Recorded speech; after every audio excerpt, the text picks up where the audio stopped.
A live stream. I was trying to give you guys a little peace. I was trying to give you guys a little tour of the campus. What's up? Yeah. What's good, King Marquise? Peace.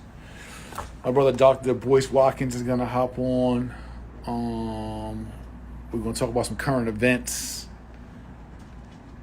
He's coming on. We're gonna talk about some current events. Greetings, everyone, live from the Black House.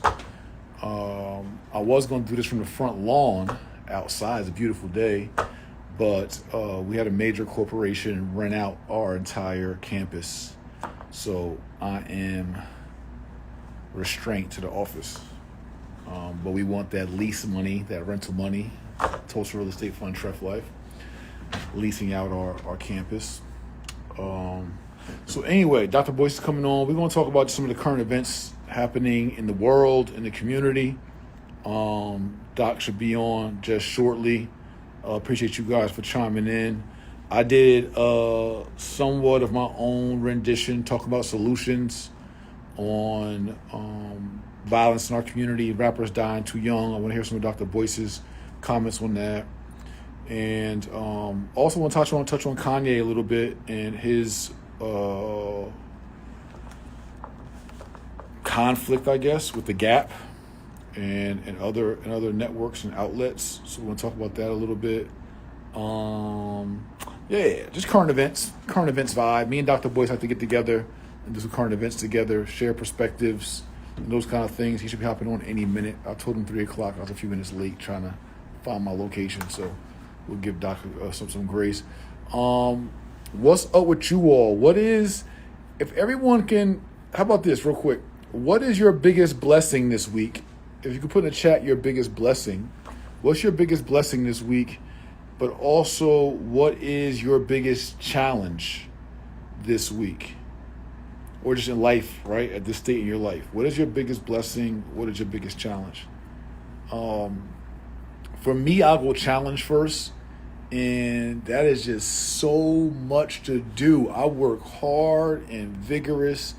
And I chip away at to-do list. And then I look up and it's like, still more to do. It's like call, email, work, underwrite, scrub, tour. It's like, it don't stop. But that might also be the blessing, honestly, is that I'm active, I'm healthy. I have businesses that are moving.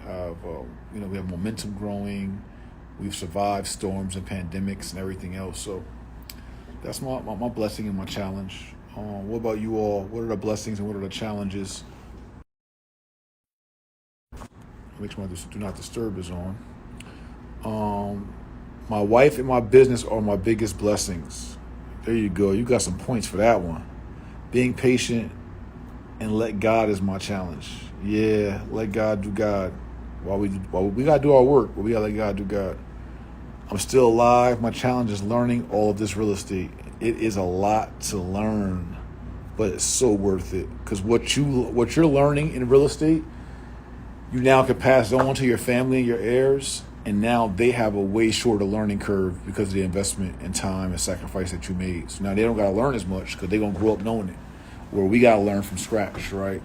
So we're still learning about wealth building. We're still learning about tax strategies. We're still learning about flipping and ROIs and syndications and 1031 tax exchanges and all that. But our heirs are going to have a big leg up because of all this work we're doing. Biggest blessing is my support system and my nephews. All right, I love that. That was Beamer the GOAT. Blessings being healthy. Challenges being patient enough to learn stocks and real estate. And that's the Johnny Crown. Yeah, it's a fact. Like, you trying to learn 2 industries. It's some work. Challenge is my sister's husband's died. Well, God rest the dead. And bless the dead and bless your family. Challenge, relearning all the things I thought I knew about financial literacy. Yo, soon you thought you was financially lit, you found out it was a whole nother level to that joint, huh? Give me 1 second. I'm gonna text Dr. Boyce. Let him know I was on. We'll have Dr. Boyce on in a second. Talk some current events with you all. Right now, we're talking about blessings and challenges. Challenges staying outside my comfort zone sometimes. And then finding good help to delegate to. Listen, that's my challenge. There we go. Let's talk about that challenge. The good help to delegate to. That be a big one. The good qualified help. The good loyal help. The good professional help. The good on time help. Astute help. Integrous help. All that good help to delegate to and to work with and partner with. That is a challenge, especially as many of us as entrepreneurs and legacy builders, for sure, 100%. What else we got in here? We're talking about challenges and blessings.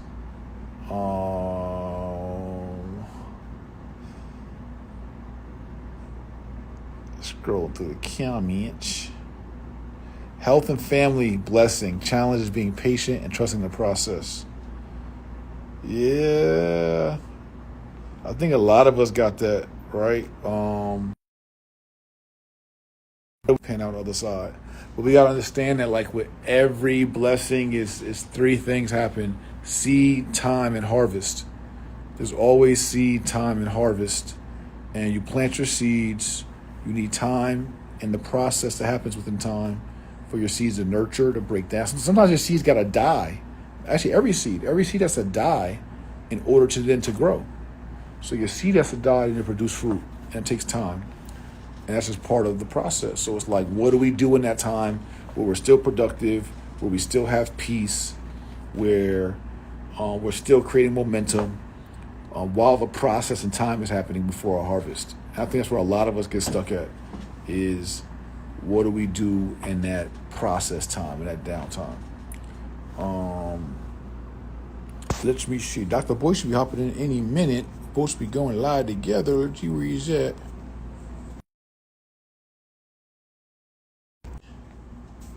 Hold on, fam. I don't see a request from him. So, Dr. Boyce should be in any minute. He probably got caught in the call. I know him. But we're going to be talking about a little bit of current events. I don't even know this mermaid thing he's talking about, like some racist mermaid. I kind of caught a whim of it, but I don't be in all the gossip and all the current events like that. But we'll talk about that. I want to hear from him on that. We'll talk about Kanye a little bit and his business journeys and revolutionary work, and then challenges in our community, violence, murders, rappers dying too young, what we can do about it, should do about it, and just keeping a conversation, a productive solution conversation going. That's my thing. It's like, I don't mind talking about the current events. I don't mind being a part of the trendy gossip, the trendy news, but it got to circle back to solutions, or we're wasting our time. I'm wasting my time, you're wasting your time if we're not talking about solutions. So it's about learning from these adversities, these obstacles, these challenges, and just learning from life, man. Life be lifing. That's my saying. Life be lifing in real life. And but God be God to know. So we gotta learn how do we maneuver through life? How do we continue to take every obstacle thrown at us, but understand that we got goals? And to me, excuses are really just your bailout to putting in the work or the discipline or sacrifice required that is needed to hit your goals. If you have a big obstacle, it just means you got to put in bigger work or bigger innovative thinking or be more strategic. Like there's no excuse to anything that we should allow us to stop us from our goals. Right? We got to figure out how to pivot, how to rework, all of that. And that's the energy I'm on, right? It's like self-account. Like basically, there are some legitimate excuses out there.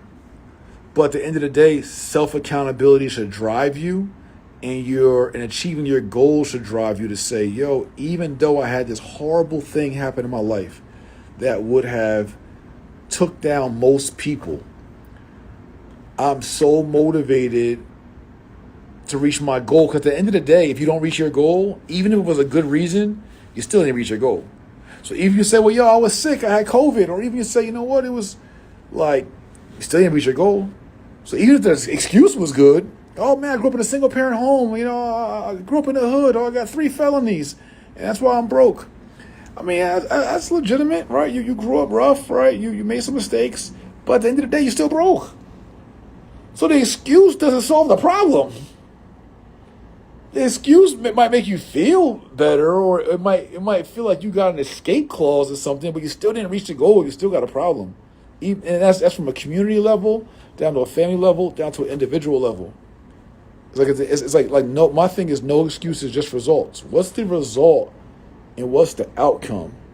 You know what I'm saying? What's the outcome of the things that you are pursuing? And all we want is even if it's like not right now, right? Even if it's like I don't get my outcome right now or in a time frame I expected, but as long as I'm getting my outcome, right? Like that should be our goal. Quinn, you want to call Dr. Boyce for me? He's supposed to be on. But so what else we got going on? So I wasn't planning on going live by myself. The Doc's supposed to be here. He's gonna be here. But we try to do current events together every Thursday if we can, or however often we can. But can you hit Dr. B for me, please? You have his info? Or no? I do. Also, for whatever reason, your signal is a little choppy. It keeps pausing on calls or something. No, it keeps pausing because I keep trying to go to my text to see if I'm getting identification. Okay, this is a good one. Let's do Q&A since we're here. Cool. How do you identify what opportunities to get in?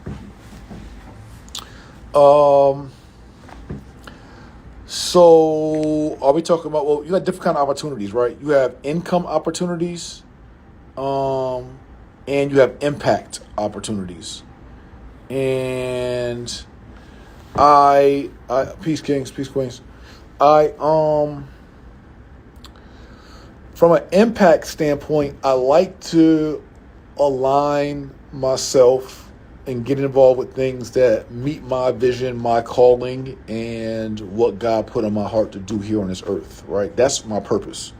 And we all should identify that purpose. What is the thing that nudges us, that the unction that we get, the thing that bothers us the most to solve? That's our purpose, right? And so I like to align things with that align with that. My purpose, I really believe, is to play as big of a part as I can in a world problem, and a American problem, and a community problem, which is unity, justice, and repair for Africans in America and abroad. Basically, all the injustice, all the oppression, all the trauma, all the redlining, all the Jim Crow, all the mass incarceration, all the school to prison pipeline, all the dirty water systems, all the issues we see in our community, I constantly look at not pointing just to a government to fix it, or pointing to another nationality to fix it, or pointing to a rapper to fix it, or entertainer to fix it. I always point back at myself and be like, yo, what can you do to fix these problems? You identify the problem, so you can't say it's like Jay-Z, LeBron, Oprah, Barack, whoever. I look at myself as an accountable party for playing my position in how we solved the lack of unity in our community, the lack of justice that we receive, and the lack of repair that we have. So I like to align myself and impact things that meet that mission.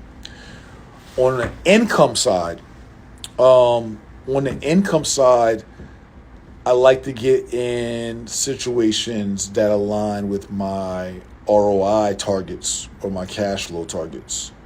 And and particularly those I represent over 14,000 families and small businesses that are part of our Tulsa Real Estate Fund. So I love to find opportunities that can impact our funds, cash flow, revenue, and ROI goals. So I just reverse engineer and work backwards, and I get caught up in the mix of things because there's so many opportunities, so many options, so many things presented to you. But I like to try to strip away. And one of my new words, one of my key words right now is focus. It's like on my desk. Is just being more laser about what I get into. A lot of times, like especially right now in the information age and with social media, we all bounce around and we like do so much because there's so much presented to us. But we got to get to a point of like laser focus though. CEO Matty J in the building. What up, King? I see you traveling the globe right now. So yeah, so I like to try to be focused as possible, and a lot of times it looks sexy and looks fancy to be big and wide, and we love the word scale. Everyone loves the word scale, but there's a genius about simplicity and about focus. There literally is. And I've learned this like late in my career. Like obviously I've done a lot in my career, you know what I'm saying? Like I've done a lot and I've been really proud of it, but honestly if I could do some things over again, I probably would approach a lot of my endeavors with more focus. But again, my vision is so big and my passion and purpose is so big and so much I want to accomplish that I end up again looking to create businesses, partnerships, models that can positively affect a really big problem, which is political oppression, economic exploitation, and social degradation. It sounds mad fancy, but Malcolm X said it, not me. So I try to fix big problems, man. Like I feel like God gave me a really complex mind and a talent or gifts to comprehend complex situations and come up with robust and complex solutions. So I like to use my gifts to the highest power. Like that's my vibe. I think we all should look at our gifts and figure out how can we use them to, the most of our ability. So I don't know what's going on with Dr. B. I supposed to have Dr. Watkins on, my brother. We actually are going to be doing his conference October 27th, I believe, through the 30th, the All Black National Convention, not conference. And I was part of it last year, B1 conference. Oh my gosh, it was amazing. It was literally like one of the biggest levels of black excellence on display I've ever seen in my life. It literally was. And we're going back for this year, All Black National Convention. I'll be keynoting amongst others. I believe my wife is also, Ernestine Morrison, going to be a part of that. Dr. B and Queen Alicia, Riza Islam, and others. So you can actually go to allblacknationalconvention.com if you guys want to check that out. It's in Charlotte, North Carolina. Oh, there he goes. Dr. B's in the building. See, I told him about the conference. He pops up. That's aha. The convention. So I'm looking forward to that in Charlotte. But I'm going to invite Dr. B in now. He just popped in a request. And let's talk about some current events real quick, man. I got y'all warmed up. There he goes. What's up, man? My big brother. What's up?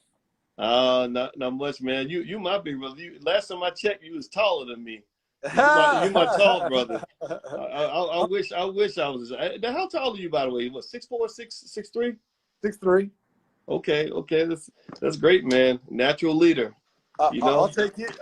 Yeah, tall, smart, charismatic, brother. You got all the gifts, man. A lot of respect for you. How you been? Likewise. I've been amazing, man. Just going with the flows of life and staying rooted and growing and maturing and just on the journey, on the path. How about yourself? Okay. Yeah, me, I'm doing good, man. I had a car accident in Tulsa. I went to visit my brother. Yeah, hanging out on Black Wall Street, man, and just got hit. It's pretty bad. Could have been pretty bad, but we made it out all right. God bless you, man. Yeah. Accident on Black Wall Street. Yeah, it was close. We were close to it. You know, Tulsa's not a big city, you know, but I took some pictures over there and hung out with family, saw my niece and nephew. My brother is in the venture capital space now, and he's connected with a group called TechStars. And they have franchises all around the world. And it's harder to get into TechStars than it is to get into Harvard, right? Like it's an incubator where they basically prepare businesses to go out and become these billion-dollar unicorns or whatever, right? And in Tulsa, there's a brother named Trey who went to Harvard, and Trey is 100% B1. He's super black. So Trey has the old. Say it again. I met with Trey. Yeah. Yeah, man. So Trey has the only all-black chapter of TechStars in the world. And so I met all these brothers that have these amazing like businesses, dude, that are like already worth over 100 million. There's like a bunch of brothers, man. And what was really inspiring was like I don't even know if people like that even pay attention to people that do what we do. You know what I mean? I don't know how mainstream our brains are. Man, almost all the guys came up and were like, man, yeah, I was in the black business school. I learned so much from you, and I started my business because of you. So it was really awesome to me because it's like the beginning of this revolution that I think you and I have a chance to be a part of, which is where, like, I think eventually when you start blending like this unapologetic blackness with like billions of dollars worth of capital and resources and economic power that guys like that are going to have, it's going to be amazing. That is amazing. And we start finding out, man, as like the world has opened up post-pandemic, and I have started meeting so many other business owners who aren't online, who aren't personalities, but who are making big money, big impact, great organizations. But everyone's starting to kind of unite. That gap is being bridged a little bit because of all of our time of having to be online because of the pandemic. So now business owners who normally wouldn't be online or networking online have now built some kind of online presence, or at least networking wise, because of the pandemic. And now it's like a smaller world right now. Yeah, I think so too.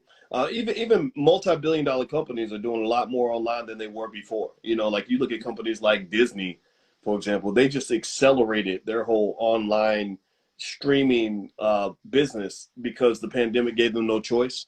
And so in some ways it created like an interesting space. I was like, okay, does this mean that like this, because before we were like the cool kids, we were the only ones really doing a lot of stuff online. There weren't a lot of people there. And then suddenly everybody's online, right? All the celebrities are bored. You know, they're out touring the world, and now they have to get there online with the rest of us. And I was like, what's this going to be like? And what I found was that it allowed us to be the canaries in the mine from a business standpoint. Like people got there and we were already posted up. You know what I mean? We'd already set up our online presence. And so 2020 was an awesome year, man, in terms of growth, business-wise, and connectivity amongst our people. Even if you look at just the stuff, for example, that Ice Cube was doing politically, I think he was doing a lot of that because he was bored now. You know, he was stuck at home. So it's like, oh, well, let me just see what's going on with this black stuff. Next thing you know, he's become, you know, one of the most significant political activists of this generation. You know, so I thought it was great, man. I think the pandemic really shook up the world in a good way and kind of accelerated what I think was inevitably going to occur regardless. Yeah, I agree. So I want to hop into some current events. Someone put a good note in here that I'll tap on real quick. There's a mortgage company, Legacy Home Loans, black-owned mortgage company, national mortgage company.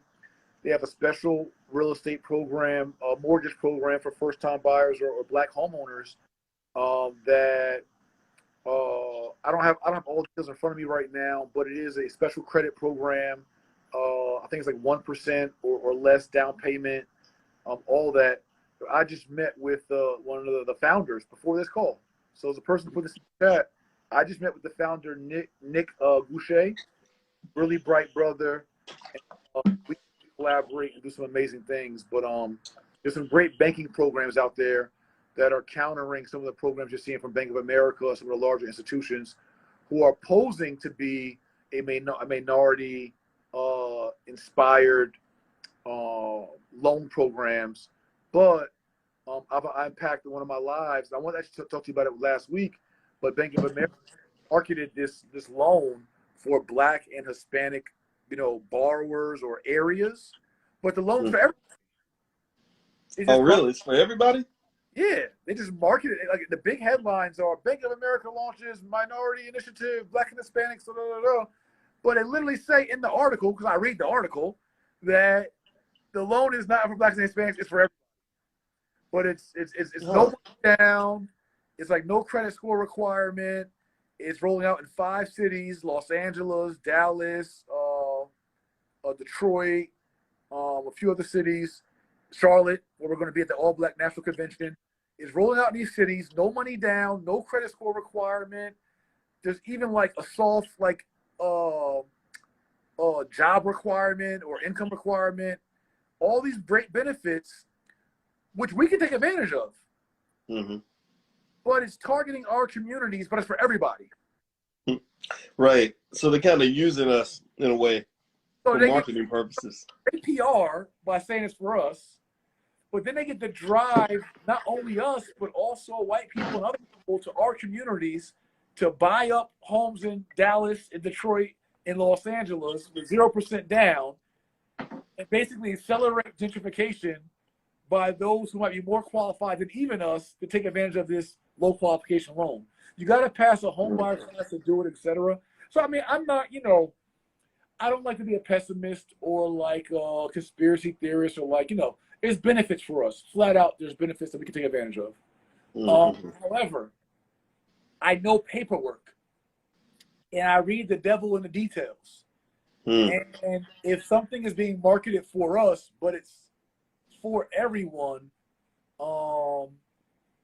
there's something there. Now, back to legacy home loans, Black-owned National Mortgage Company, they have a program specifically for Africans in America, Black people. They have a program specifically for us that's very competitive to the Bank of America program. So I wanted to just on that since someone brought it up, and I think it is worth commenting on. Yeah, I think it's worth talking about. I mean, and if it's a Black-owned company, I'd rather support them anyway. I don't particularly know Bank of America being especially good at supporting the things that people like you and I are trying to do. So I think in general, I'll tell you, I found that things were just a lot easier once I got my personal credit score up and my business credit score up. Once you do that, and then you figure out how to generate, consistent cash flow, whatever you're doing, it's easier to get financing. But I think things are changing. I thought about what you said when, as the Fed keeps hiking up interest rates, I remember what you said about getting the equity out of your house, get it now. And now, you're seeing home values starting to go down. And I saw a story that said that tappable equity has actually started to go down for people. And so so I think that generally real estate's a good place to be. There's a lot of opportunities there. It's worth learning, but it's like sort of you always have to kind of stick and move, and I don't think that the country's ready to really do the things that it should be doing in terms of compensating or making up for the lack of opportunity that Black people have received for hundreds of years, right? I purely believe that the general country, meaning governmental system and corporate mentality is, how can we do enough to get everybody off our ass and appear to be doing something that's enough that just shuts it up and closes the door? It's not like, hey, how can we really solve this problem? Right? How can we really have redress? How can we really offer repair aid? Right? Can we use the word reparation all the time? So reparation has this muddy, icky name, right? And I talk about it in my book, The Solution. You can love reparations or hate reparations or whatever. But when you look at what reparation really is other synonyms for reparation is repair. Repair aid, repair resources, or redress. Redress is basically like, how do I atone or make whole for some mistakes that I made or some trauma or damage that I caused? That's redress. And so the country and the corporate participants haven't really shown any real interest, right? We can identify the problems, the school systems, the water, the violence, and we're going to talk about some of these things during this live. We can talk about them, but there's not a real sentiment that I sense that, even folks, many in our community, that really want to address the problem and really implement robust and comprehensive solutions. It's like, how do we do enough for the news cycle? Yeah, I think you know, they're not doing the right thing. They're not going to do the right thing for a very long time. And part of the reason they don't do the right thing is because we're not making them do the right thing. I think that the steps that are required for us to graduate to a level where we receive reparations and everything else that we want, one of those steps we cannot skip is the step of educating our people and getting us on some sort of accord where we simply demand what we deserve. Just the fact that I get so much shit in every election because I refuse to tell black people to run out and vote for a Democrat or a Republican.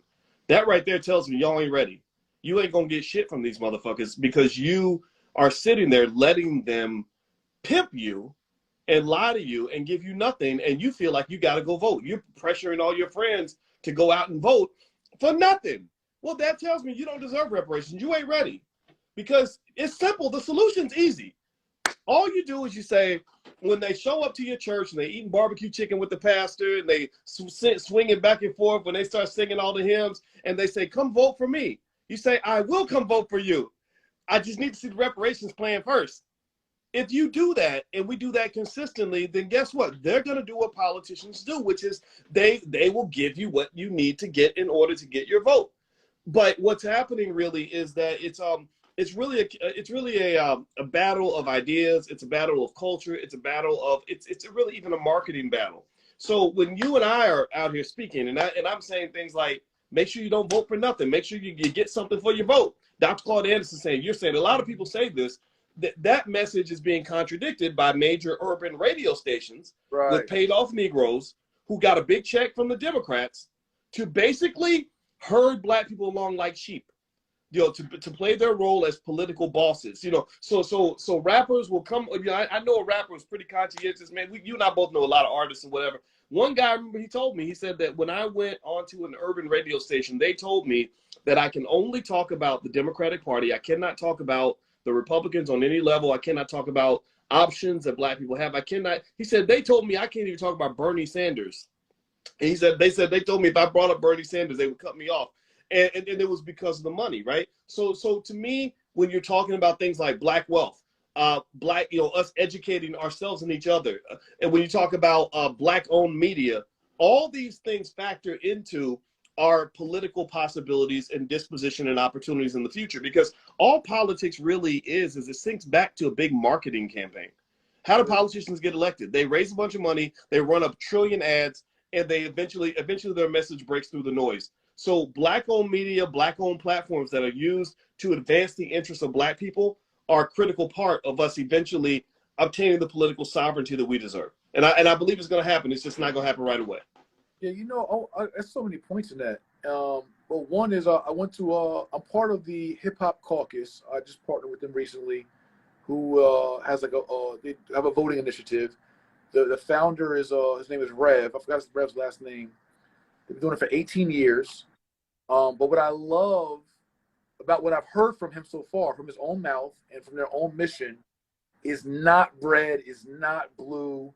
It's be informed. Be informed. And my advocacy is like, look, I'm not being a part of no political movement of nothing that doesn't go, hey, it's not about party. It's not about the politician.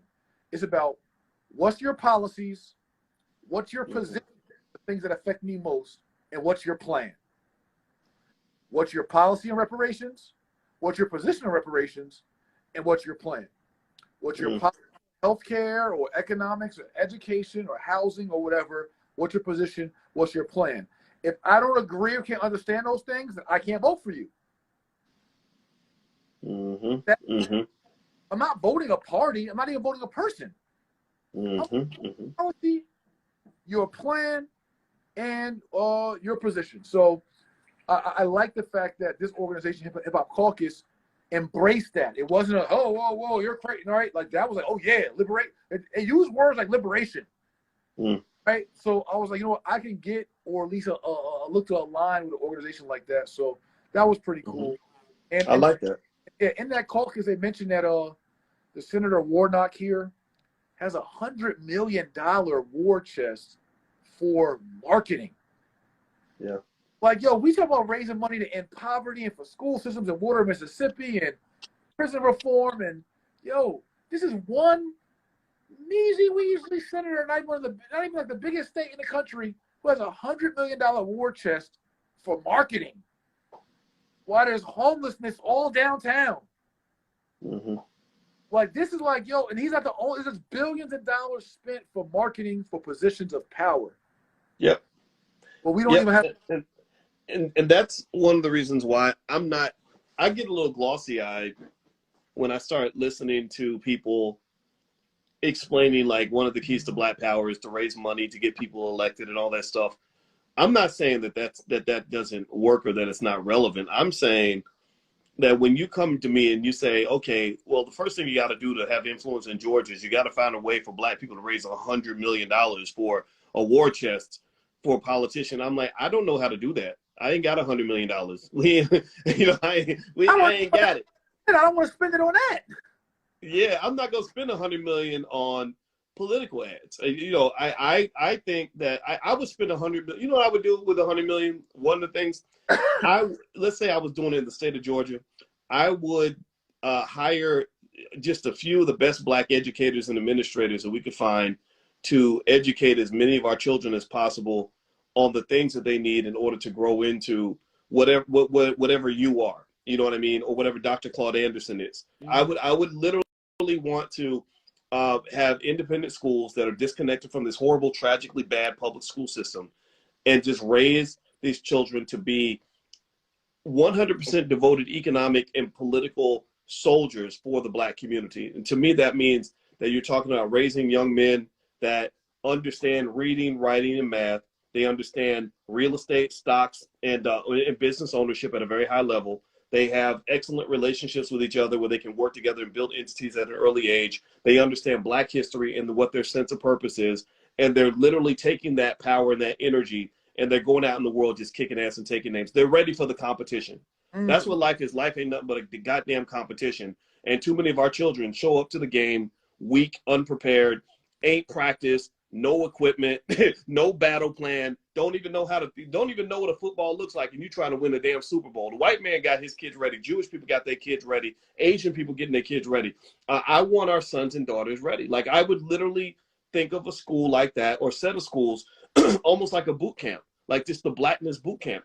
All the bullshit that I know I'm cussing a lot today. I'm gonna try not to cuss as much, but all the shit that you learn in these damn public schools, about 70% of that is stuff you will never use in your life. Why in the world are you wasting all that valuable time? These kids got to be ready for war, man. I mean, the racism is not a game. They will take your ass out. You and I are looking around, we're seeing rappers getting killed on every corner. We're seeing young kids that have no skill whatsoever. You get to 18, you can't do nothing. You can't fix a house. You can't do plumbing. You don't know how to fix a car. You can't even work at a fast food restaurant because you can barely read. How are you going to make it? How are you going to succeed? So I just really think this is really like a culture war. And what we got to do is take over that culture. Like people like you and I and those of us who give a damn, I think that we have to position others like ourselves to really, really grab onto the resource that matters most in our community, which is our young people. And because one of the biggest reasons that Black people cannot move forward is because you handed over your children to these terrible systems and the people running them who are designing your children to be weak and ineffective at almost every single thing that they do. Dr. Claude Anderson talks about that in Powernomics. He said that since slavery, the goal was to make sure that the Black community was a loyal, devoted group of hardworking people who were unprepared to be competitive with the white man. And that's exactly what they still do today. Let me teach you how to be. That's it. Literally, they're like, we're going to teach you. Come to our schools. Hey, Africans, you're free now. Come to our schools, and we're going to teach you how to be in this society. This is how you be. Mm-hmm. Here's your books. Here's your curriculum. And I appreciate you so much because you gave us a specific solution antidote. And imagine if we all, everybody's online now, like, oh yeah, financial literacy and credit and real estate and Toro and e-commerce and stocks and options and Forex. That's great. But imagine if we all had this information 20 and 30 years ago in greater, how dynamic would the community be now? How many more of our sons and daughters wouldn't be on the pole or in the prison or on the corner? This is a fact. If more of our dads 30 years ago, 40 years ago understood stocks and options trading, understood real estate equity and appreciation, understood syndicating multifamily apartment complexes, understood tax mitigation strategies, understood life insurance, how much more opportunities will we have, or at least exposure could we have given a 15-year-old or a 7-year-old Jay Morrison, instead of knowing my dad was a drug dealer, my uncle was a drug dealer, my mom was a drug dealer, and my grandfather was a drug dealer? What if my grandfather was a stockbroker and my dad was an insurance agent and my mom was a real estate agent, right? The level of exposure and options I would have had earlier, and I wouldn't have had 3 felonies by 21 and have to make a miracle comeback story of my life at 25 years old. These are the opportunities, and these are the future we can see with a solution vision like the one you just gave. And I agree with you. I have under my desk an African American repair curriculum. It's a 30-part curriculum all for repair, teaching us all the things that we didn't learn over again. Teach us conflict resolution, anger management. We have trauma, right? There's things past finances we got to learn. There's guys who are experts in financial literacy but are shitty people. Right? So we can build a war chest of black men who know how to get money, but who are shitty people. Yeah. Or don't know how to resolve business conflicts professionally or amicably or with dignity. But outside of just finance and blackness, there's some character development in repair that we have to do. So we can actually, because like, think about it. Part of the issue we have, even politically, is that we don't know how to have discourse in a dignified and brotherly and sisterly way. So because you're a Republican or you're a Democrat or you think we should do this and I think we should do this and I don't like reparations and you like reparations, we then disrespect each other, and therefore we break the opportunity for even future bills and bonds to even do future business together because you disrespected me over something that we disagreed on. Why can't we disagree without disrespect? So, yeah, I believe in reparations, but pretend I didn't. So I don't like reparations. You do. Why can't we agree or disagree on that point? I totally don't like your point on that point. But you believe in we should have our own nation. I believe we should have our own nation. I believe in having our own flag. You believe we should have our own flag. Okay, we'll agree on this point then. How can we build there? As opposed to me totally disrespect you because of one part of our comprehensive issue we have that you don't agree with. So my point is, in getting into rappers dying too early, I want to get to our current events, rappers dying too early. My contention was there's a 2-part solution to violence in our community. Just 2 parts, literally, to solve 100% of our violence issues and our murder issues. Just 2 parts. One is what you said, teaching us earlier how to get more money. Part of the issues, like for instance, I can't say this, I won't ever say it, but one of the most violent things I ever did or almost did in my 10 years in the streets was not a beef about disrespect, but it was about somebody who was getting money in a town that we were looking to get money in. And because of us only having that one way of getting money, which is hustling on the corner, it caused our minds to think of violent things in order to solve the problem. It's kind of like fighting over a girl when you don't realize there's more fish in the sea. You know, if I got a pretty girl over here, I'm not gonna fight you over a girl. But if we're looking at the same girl, it's World War III. Right. That ain't all the girls in the world. That ain't all the blocks in the world, right? There's more ways to get money. So when you see, for instance, there's been a few rappers who have died early because of the 2 parts. One is money and one is conflict resolution, aka beefs. That's the only reason why murders and violence happens. It's over money or conflict resolution or lack of. Mm. It's either I'm jealous of what you have and I'm a robber, I'm a stick-up kid, kind of lazy. I'm too lazy to build my credit and get a $50,000 loan on my LLC. I'd rather rob you for a Rolex and go to a pawn shop to get 20 grand. Mm.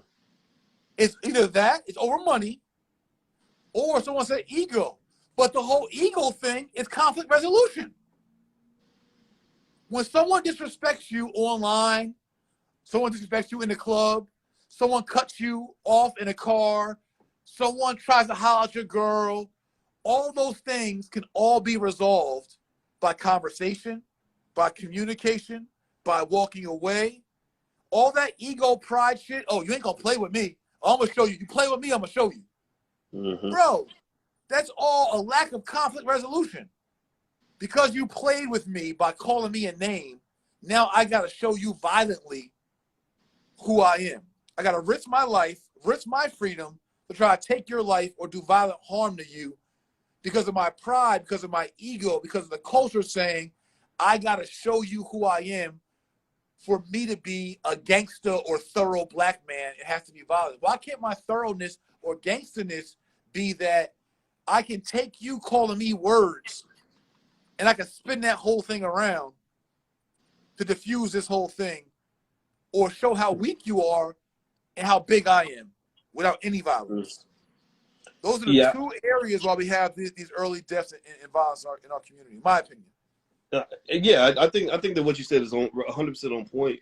You know, it's you talk about having options to get money. I think about T Grizzly, who's a great artist. My son introduced me to his music. I thought he was very talented, and I loved how he now makes all this money playing video games now, right? He's got a Discord server, and they play Grand Theft Auto, and he makes $200,000 a month on this Discord server, and he brought in all his boys, and he articulated exactly what you said. He said that I was able to get my friends who were making money in the street and show them, hey, this is another way we can make money without going to jail and dealing with all the other stuff, right? Yep. And you're right, that is one of the very simple solutions. If you teach them multiple ways to fish that don't involve having to beg for a job or kiss a white man's ass, a lot of these guys will embrace that. A lot of black men are not built for this economic system. They're just not. There's something that is emasculating about it. It's very hard for a proud man to bow to another man who disrespects him at that level, at the level that white men have disrespected us for hundreds of years. Mm-hmm. When I think about slavery and the humiliation of that, I'd rather just be dead. Just fucking kill me. That's it. I don't want to be tortured. I don't want to bow. So let's just have it out. Hopefully I'll die and it'll be over. That's a good point. Why many people risk their freedom to go to prison. They're like, screw it. Rather than be told what to do and be humiliated like that, I'd rather take my chances in the street. Right. Now, here's the downside of some of that, right? This is where we have to address the culture, particularly what these record labels are pumping out to our kids. Sometimes I think they touch the fire because they don't know how hot it is. They've never done years in solitary confinement. They don't know what that feels like to have your freedom taken away from your family for years and years. So in one moment, process this. This is a very scary, dangerous line that our sons have to walk, and our daughters too, is the line that says you can make a decision in a 5-minute span or less that has you incarcerated for 80 years. Wow. And so the brilliance behind a movie like Eddie Murphy, when he made Life, him and Martin Lawrence made that movie Life. I like that movie a lot because I believe that one subtle thing they were trying to do was to show them, like, this is what really happens when the excitement is over. The excitement of the crime, you in the street, you the man, you thugging, you'll pop a cap on anybody, you do whatever, right? Then they show you how boring it is and how terrible how painful it is to spend the next 60, 70, 80 years away from society. And I think a lot of guys, I feel most sorry for, like, those young guys that don't learn that and understand that until it gets too late. I cannot say that any better. And this comes from someone that served 2.5 years in prison. There's no way to articulate to anybody unless they go through it how boring prison is. Mm. Like, you just wouldn't know what it's like waking up every day in the same place, doing the same thing, around people you don't know, watching Jerry Springer on TV. Like, what are we doing here? Like, it's like the most, like, especially for somebody that has like a bright mind, it is literally like torture. And I had a cellmate who was a double lifer at 2 homicides and 2 life sentences. I've watched guys with 30 years, 70 years, 13 years. And someone said to me, they were like, well, every black man in the hood before they graduate high school should do a year in jail. And it sounds like the craziest thing in the world. But honestly, if many of these guys had a sample of what it was like, you'd be like, nah, I'm cool. I'm off that, bro. It's like I listen to rap music and different things. I rock to it. I listen to trap music, all of that. And it's like the level of promoting murders and putting money on your head and popping your top and don't play with me is like, and I get that bravado. I come from that. I 100% get it. But the level of consequence you have to face for one of those things going wrong, it's so like, I know guys in my hood where I grew up who we call busting their gun. And they got celebrated in the hood for busting their gun. Like, his gun go off. Like, it's literally like a thing, like you wore a nice outfit because your gun go off. But then the same guy is inboxing me now who's finishing up 25 years of a 25-year life sentence. He went away when we were 19, bro. I think I've not met a killer yet who went to prison who would not take that decision back, being gangster. And the thing about it, the real sinister thing that happens in America that we have to fight against by any means necessary is the fact that society sets itself up in a way where they're not hearing from guys like you and I at the way they should. Right. They're hearing from this media that's created a scenario where black people and black culture is this oversold commodity. It's a minstrel show for their entertainment, and it produces a toxic waste product, which is just ineffective human beings, incarcerations, broken families, all that. And it's all dumped on us. It's all dumped on our community. We're the ones forced to deal with all that or figure out what to do with this guy who's been locked up for 25 years away from his kids, but it's created by this commerce, this activity. Okay, this hip hop music industry is very profitable. We're going to find our next kid in the hood. We're going to put $1 million behind the marketing of a message that we know is toxic, but we don't care. Because who cares what happens to a young black male who's influenced by this message? They wouldn't do that to white kids. They wouldn't do that to Jewish kids. Just the idea, we should be offended by the idea that a network like a BET that's not even owned by us, that's owned by the Redstone family, that BET would literally claim to control our culture. That's offensive to me because the Jewish community would never allow me to own a network where I get to decide what their culture is going to be. They would probably have me killed for that. So I think that as black people, we have to start waking up and smelling the Kool-Aid on this and really elevating our thinking. And we have to be fearless with it. We have to get in their faces a little bit and fight our asses off. I thought about that yesterday. 2 things I just thought about. One is, I don't even know if you could even do it with a movie. I just really wish people could experience even just 48 hours of what it's like in jail. Like the whole 48 hours though. So in a movie, you can't do it because a movie's going to get condensed to 2-hour edit. So you're going to think you're in jail in 2 hours. No, I want you to know what a full 48 hours feels like when it's chow's up at 6, lunch at 12, you're in line, chow up again at 5 as your last dinner. So you're eating dinner at 5 o'clock, lights out at 10, and then you got to have your head on a swivel, worry about this guy, that guy, new guy came in, this guy just stabbed that guy, this guy's in the fight. All of that, trying to get on the phone, phones down. If people got to experience that, it'll reduce crime by 30%. People just don't even know the consequence, and they're so jaded by music and movies. Boys in the Hood, New Jack City, all the newer movies, all of that. In video games, it seems fake until you're really in there. You're like, oh, it happened to me, so I know. After your first month, you're like, all right, cool. 2 months, cool. 3 months, cool. 4 months, 6 months, you're like, damn. You hit that year, you're like, yo, wait. If you got to do multiple years, that's multiple Christmases. You did New Year's once. You look at that last New Year's. Shit, last New Year's I was in here. Damn, last Christmas. Bro, you know what that's like, do that year after year after year? Every New Year's you're celebrating with men eating noodles in jail? That's It would terrible, man. change people's gangster, I swear to you. And then what we said earlier is people getting more money. You'd realize my life is worth more than me killing you. You know, like I thought about it like people, especially online, even in person though, even in real life, they should not be able to put a battery in your back by saying words to you to make you move in a way that could lose your life and your freedom. Like there's no amount of bitches you could call me or names you could call me that's gonna make me lose my freedom to show you can't call me that. Right. Like, bro, are you crazy? Like, you can't put a battery in my back to make me jump out there and lose all that I got to prove to you how big of a man I am. That just sounds crazy, bro. And a real man knows what another real man is capable of.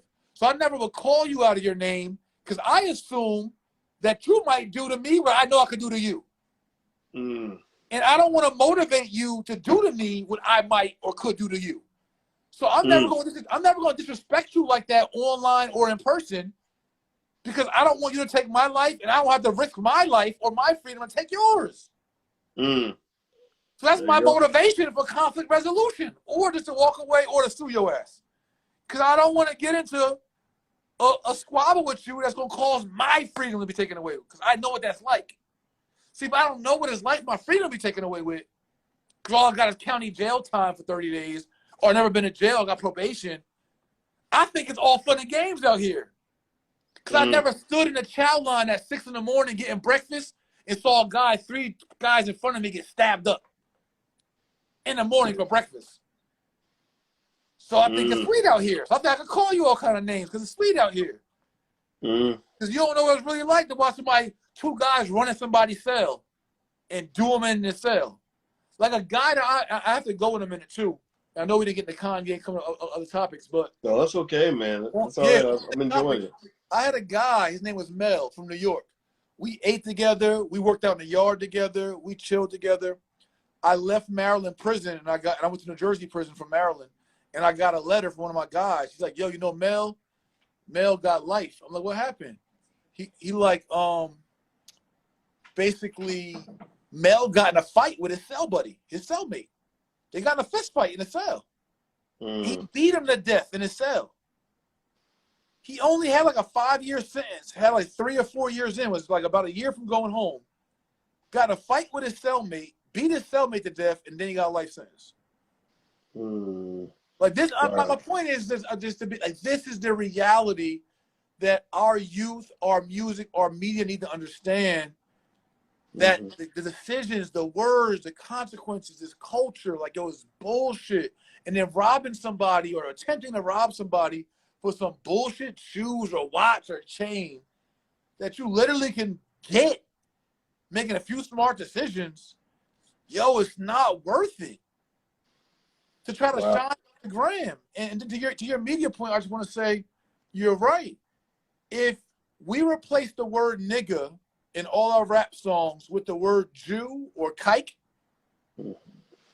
they would shut down the whole industry and never allow it. Yep. We need that kind of sensory that you can't say. If you replace the word nigga with kike, police, Jew, whitey, they would never allow 90% of these songs to ever go out. Nope. It's only to talk about us is okay. All of that. We're literally the only group that you can say that about. And so you can't say derogatory terms about gay people, trans people, Asian people, Mexican. You can't say, like, we're the only group that's allowed. And you know, a big part of the reason I think it's also allowed is because the person saying it looks like us. And then it becomes this weird, awkward thing where we get up in arms and offended when a white person uses the same damn words they heard from a black person. You know, and I'm not defending that at all, but it's confusing as shit. It's like, can't we find another way to describe ourselves than by using the word that disrespects our ancestors every day. There's got to be another word you can find in your vocabulary. Bro, like, what is the value? Do you feel elevated by it?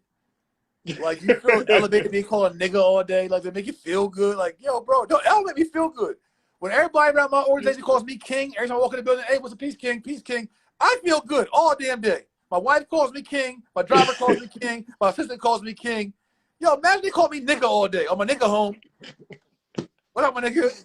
Like, bro, that's such a low frequency. Man, it's it really speaks to how much work we have to do. You know, I think that's why I think when you talk about big picture issues like reparations and all that, we're a good 20, 30 years away from that. I think that there's infrastructural work we have to do. There's a lot of work we have to do from a psychiatric standpoint, social standpoint, regain control of the culture. I think that we're going to win, though. I think we're going to figure it out, but it's not going to all happen overnight, you know, and I think that we're planting seeds right now that are really going to sprout in about, you know, in the future. You know, I'm excited about what we might see 50 years from now in our community. You know, I think that we are cutting edge, like people like yourself. There ain't no sharper minds out here than yours. You know what I mean? Like brother Tim Jackson's came in. Tim Jackson's taking on the culture down in Dallas. You know, and it's like, to me, when you're seeing this reemergence of strong black minds, particularly the male as well, the men have re-arrived, and we know what real men look like now. I think that that's going to really allow us to take this setback, and it's going to really set us up for the comeback of the century. I believe that our children, whether they pay reparations or not, whether they acknowledge what they've done to us or not, the fact that our kids are getting this type of stuff at an early age means that we're going to produce some of the most extraordinary minds that you've ever seen. We're going to arm them with not just knowledge, but wealth and resources and community that will allow them to go out and compete and literally dominate everyone else at the economic table. So I'm not worried, man. I actually believe that we have a bright future for that segment of the community that's doing the right thing. Others will come along eventually, but I just think that there ain't no ice colder than black ice. And I believe we're showing up in a way that will make our ancestors proud. You know what I mean? So shout out to you. Shout out to you. I agree, man. I always commend your leadership. I thought that B1 platform is amazing. I can't wait to the All Black National Convention in Charlotte. I mean, last year I had the time of my life. One of the best birthdays I ever had in 41 years. Yeah, we sang happy birthday to you. Were you surprised by that? I was. That was like, yo, that was amazing, man. I had some great birthdays, some great out. That was like literally, it set the trajectory for my next 40 plus years. Really appreciate it. And you're right, though. We are producing some of the best right now. We are literally producing some of the best. We're learning more. Information is opening up doors. I mean, we're getting there. But you mentioned the words psyche and psychology or psychiatry. It is a lot, man. It's a lot in our minds and in our heads that has to be like, that's that redress and that repair. Mentally and psychologically, that will allow us even being better parents, like being better parents, being better men. I think how we approach nation building and power is all wrong because we're taught all wrong. I respect. I would never, ever, ever, ever disrespect any of the words of the Honorable Elijah Muhammad or Minister Farrakhan or the Nation of Islam. I would build on a quote that he said. There was a quote, I believe, by Honorable Elijah Muhammad that no nation will rise higher than, I think it's how it treats its women or its women or something to that effect. I would build on that and say, though, no nation grows more powerful than its fighting age men. Every nation since the history of nations has only rose to power to the degree of its fighting age men. When Russia invaded Ukraine? The first thing the Ukraine president says, I need all men 17 to 60, all fighting age men to the front line. It's like that in every war. You read the Bible, you read anything. We're let in like this whole like is in Equality to me means equality, I mean between men and women, equality of respect and dignity. But in all manners, as human beings, in all manners, men and women are not equal. We're not equal. They have body parts we don't have. We have body parts they don't have. Therefore, we cannot be equal. We are different. We can be treated equally, equal dignity, right? But we're different.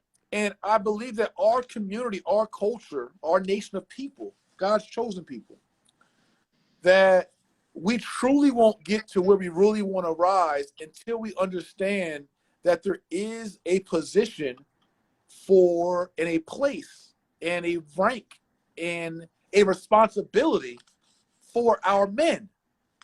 It's not the responsibility of our women to go fight our battles. It's not their responsibility. God didn't make them in such a way. He made us in such a way to go defend and to go fight. And we have to understand that and start training and grooming our men of that. And so it's a whole psychology behind what a powerful nation looks like.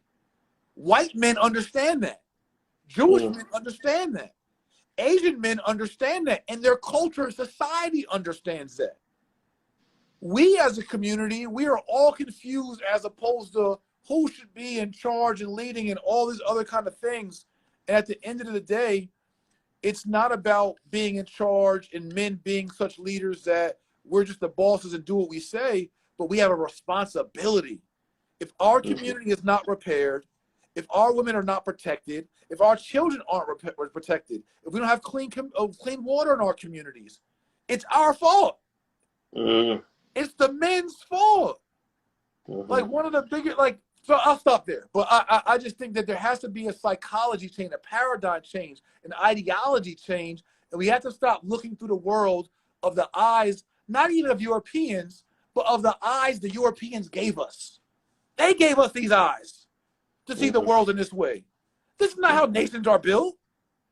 Well, they make us, they make the black man feel like either he's a little boy or a little girl. You know, there's that infantilization of the black male.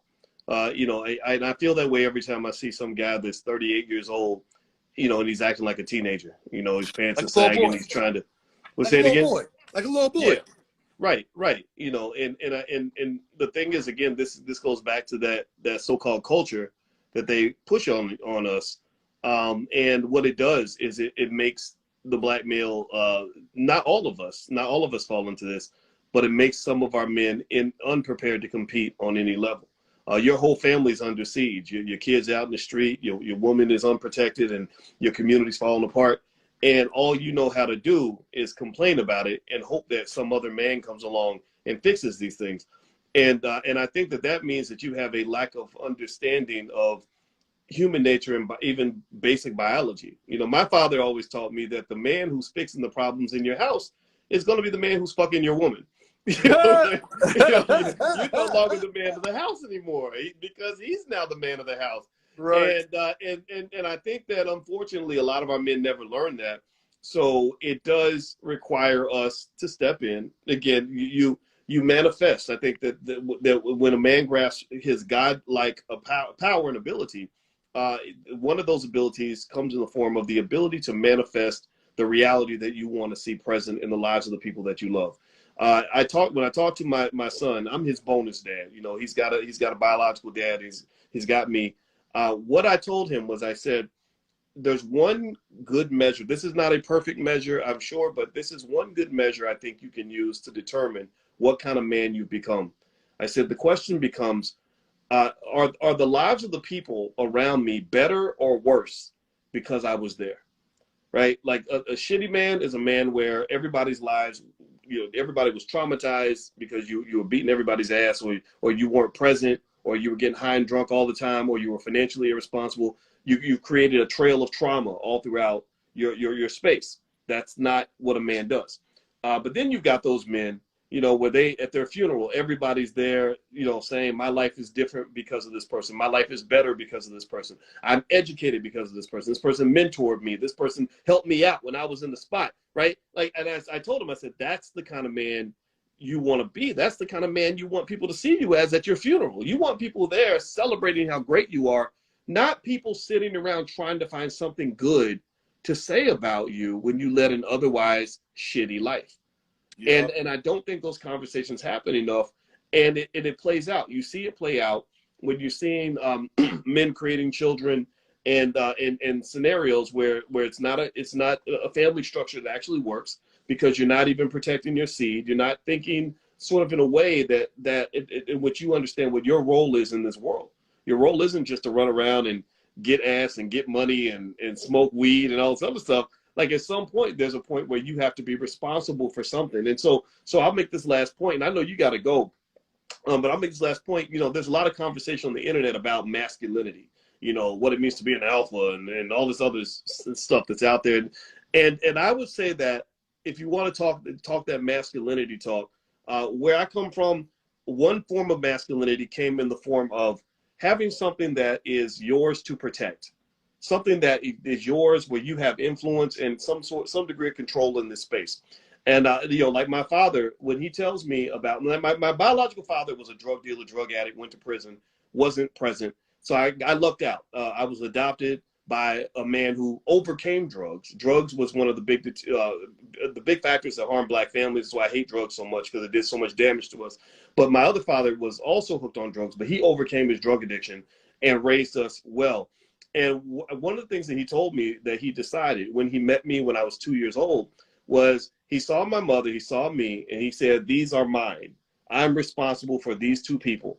And that was his territorial macho man, you know, masculinity. Some people will call that toxic.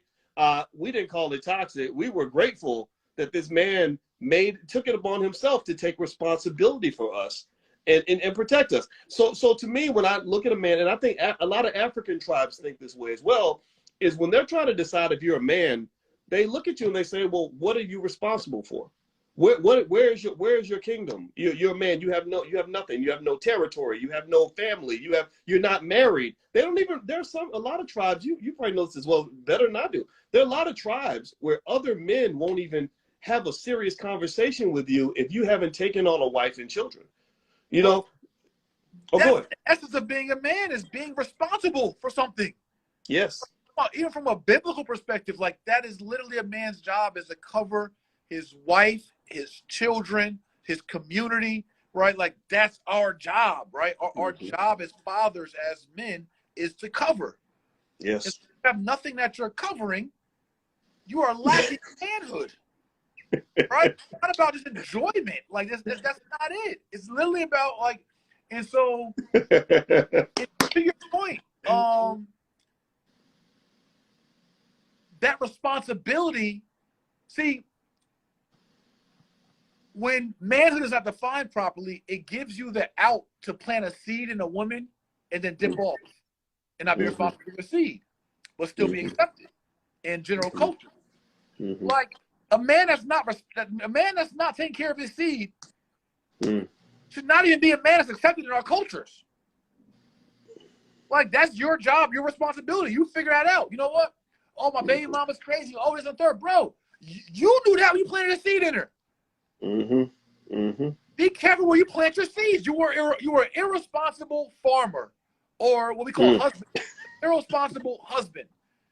You planted a seed in toxic soil. So now take care of the fruit.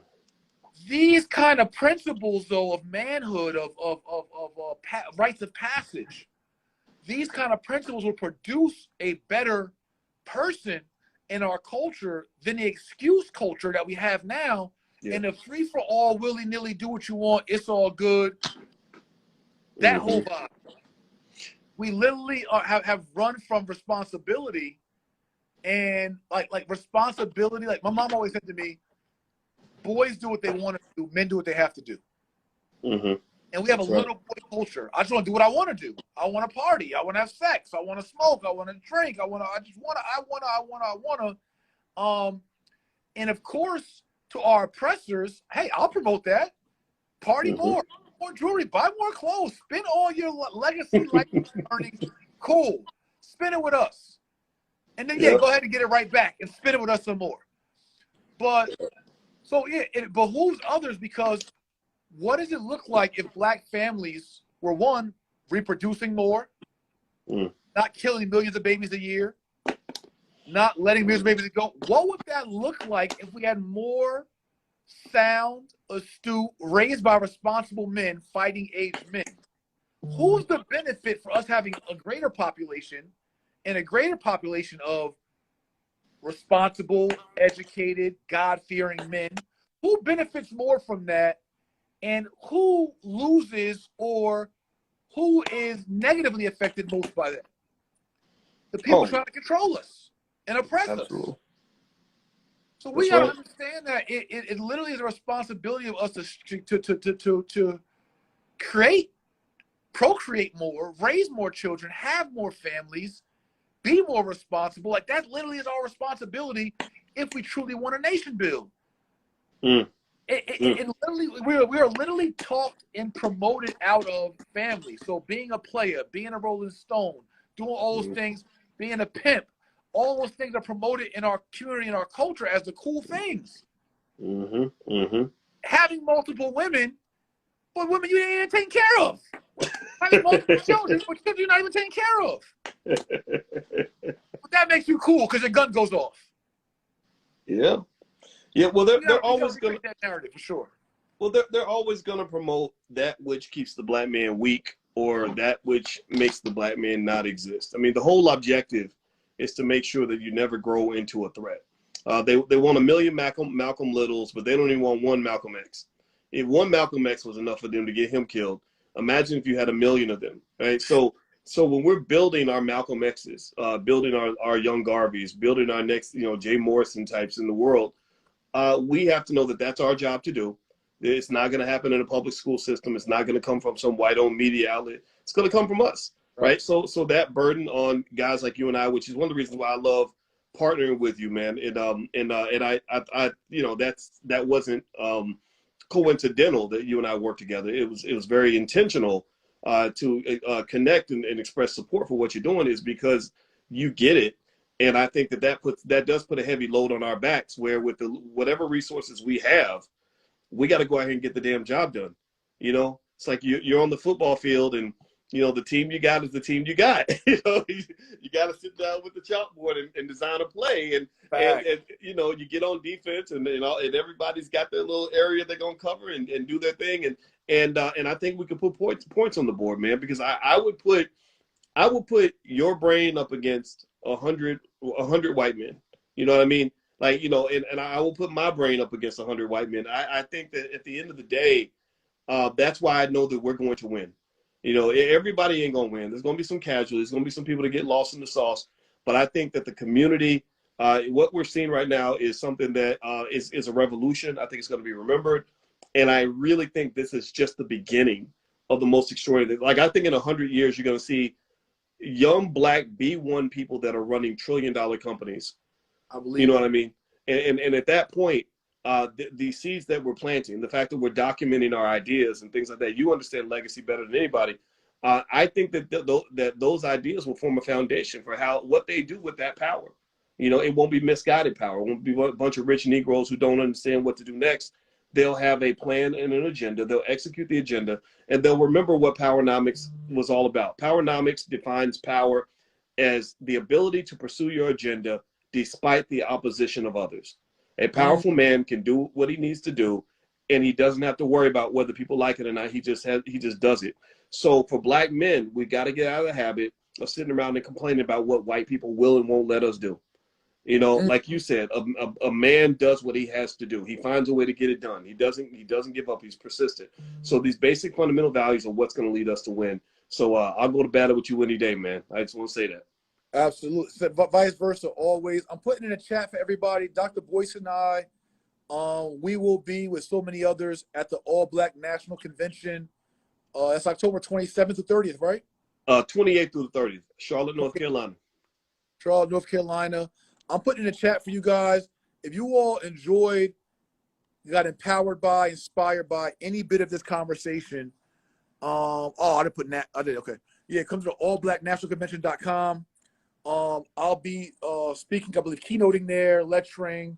Dr. Boyce will be there. This is one of my leaders, one of my heroes, our heroes. I always tell you, you are truly a pioneer of much of what we see in the Black financial literacy space today. You inspired me, and people call me a pioneer. I'm like, shit, I'm a bit of a trailblazer, but Dr. B, I was looking at him. So, Wow, thank you for that great work and selfless work. But guys, come to the convention. It's B1. That's Black One all day. B1, October 20th to 30th. October 30th is my birthday.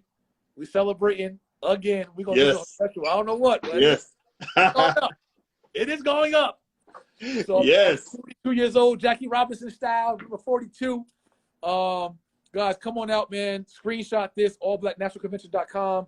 Participate, learn, grow, network, build. But Doc, thank you. We'll get back on our rotation, going live again, man. Salute. Tell the Queen, the Queen Doctor, I said love and greetings. I sure will. And you tell the family I said what's up too. I'm coming down to ATL soon, man. I'll hit you up. All right, awesome, man. I'll call you about some media stuff we're working on and just talk some. All right, I can't wait. All right, everybody, have a good day and good to see you.